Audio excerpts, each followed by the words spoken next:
Need to start my work soon. Bana musala, c'est musala.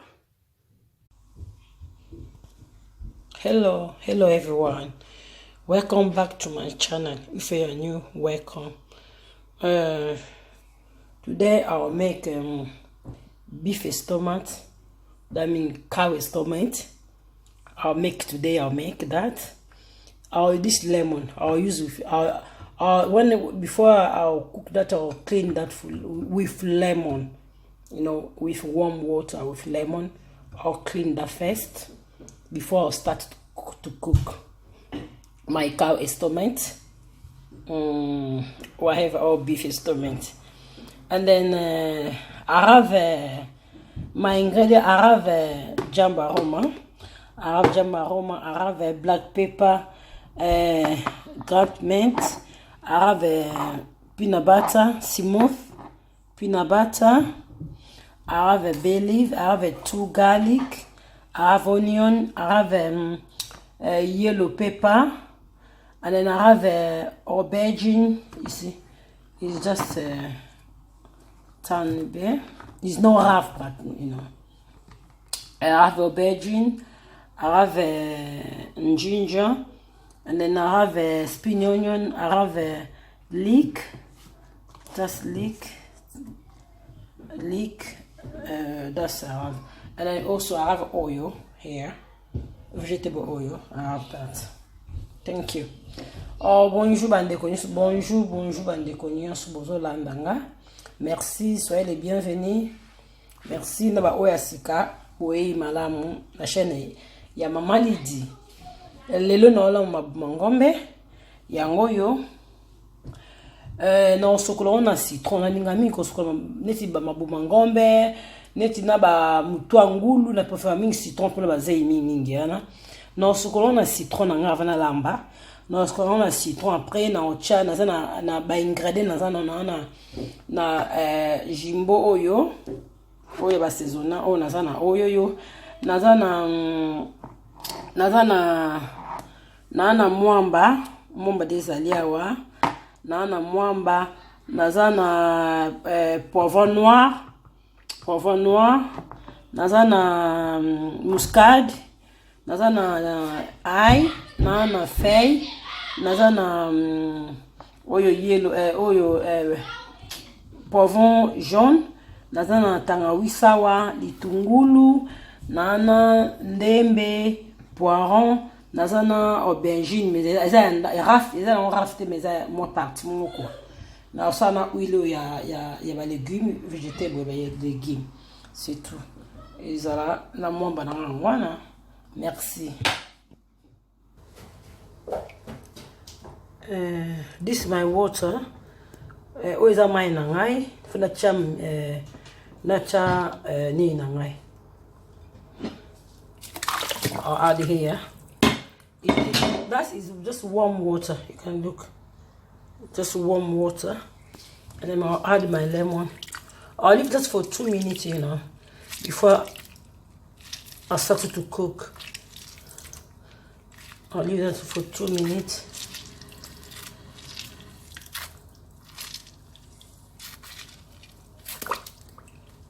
I'll add my lemon. I think once it's done, I wanna. No, tu vas prendre 2 minutes. Tu vas prendre 2 minutes. Avant de lamba, ils ont mis mon ya au chien quoi. Après on va faire le lamba. See now, I clean that with the lemon and then I put down inside the cooker.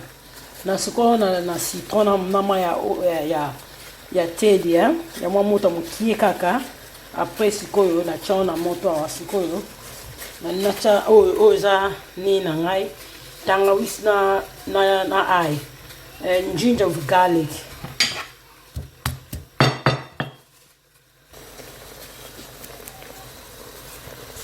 Feuille, bay leaf.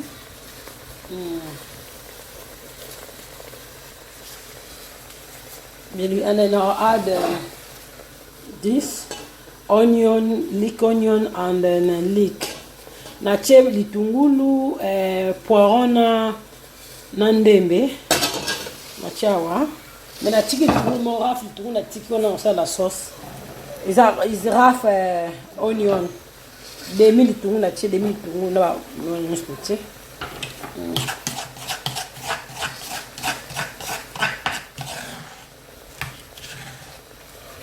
garlic with ginger. Aina tangawizi.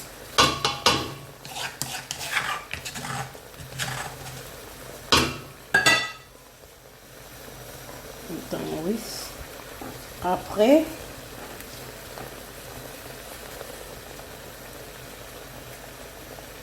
poivron noir,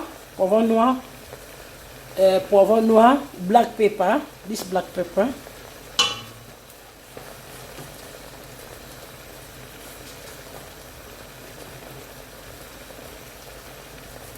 Got mad.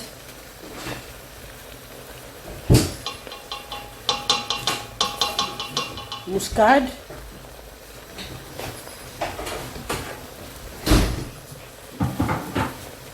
Jamba Roma. A tiny bit salt.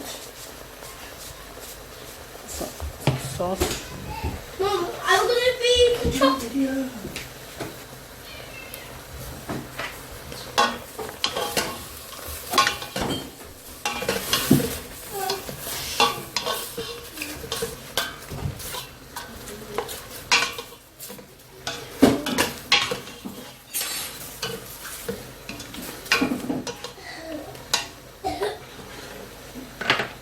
Add some water. Ache mai.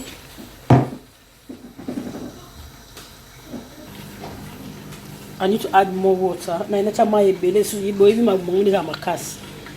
Ache mai, I need to add more water because you know beef and stomach take long to cook.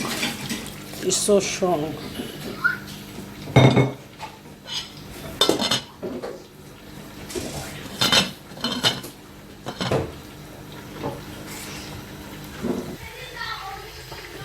Ma bose wa presenter une tomate na tomate na ngawa, ma presenter me fete na frigo.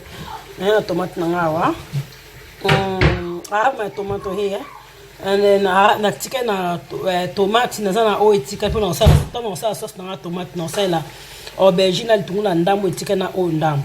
When I do my sauce, when I make my sauce, I'll use aubergine, rough onion and then yellow pepper. I'll use that and then season it jamba roma and then peanut butter.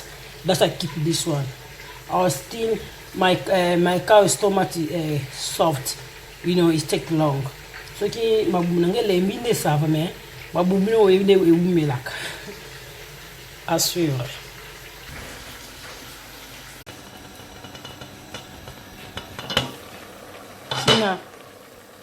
Now it's soft. You know it's soft now. Yeah, how long take? I think 2 hours 30 minutes. 2h30 pour lemba. It's like hard. 2h30 minutes pour lemba. Non, ça c'est que sauce nanga. I need to do my sauce.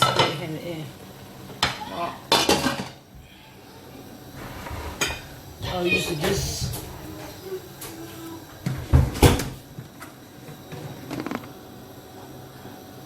Add some oil. Just more oil. Okay. Cook my baby. Après awa.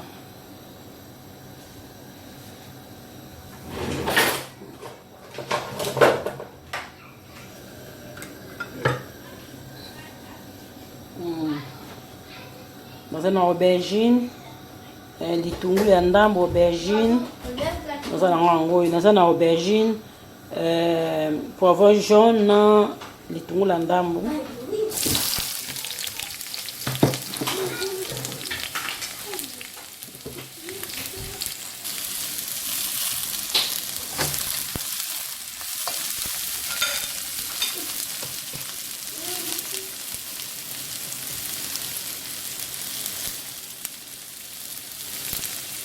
Jamba Roma.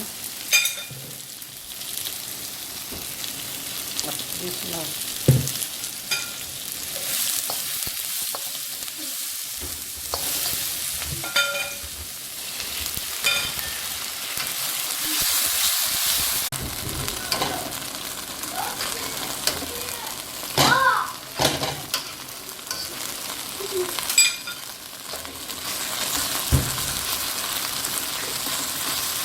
Après tu m'as pris na bata. La che mwamba na ngati bitu mwako hapa. Na libete za ebele belu ka moko sava.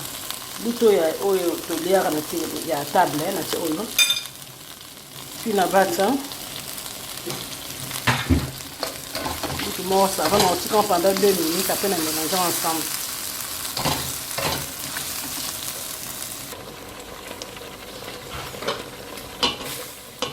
Na après na chon awa na che sauce na awa. Ndio na ningote mwezi kabisa hivi. Add some water there. Ma moto na tika ngetuka obo ka ba 30 minutes. Aba sama mo kemi susu.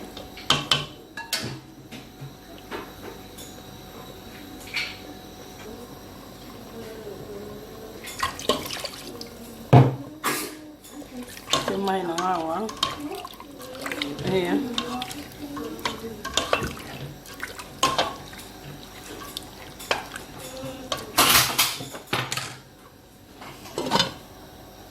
Tangião, para 30 minutes, ou 20 minutes.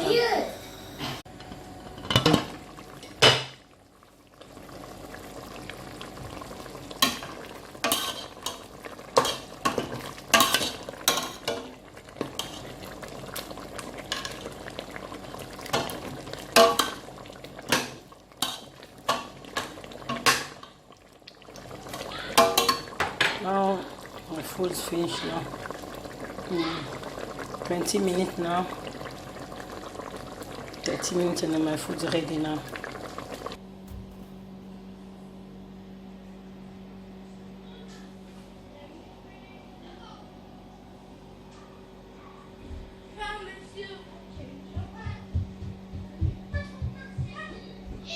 Now my food is finished, ready. Merci. Thank you for watching. Thank you very much for watching. Thank you for your supporting. Blow na ebeli. Mbomoni shikoyo. Yango ebeli. Bangombe na mwamba. Na tena ba aubergine bomoni bandeli wana yango ebeli. Merci beaucoup. Merci. Merci. Bye.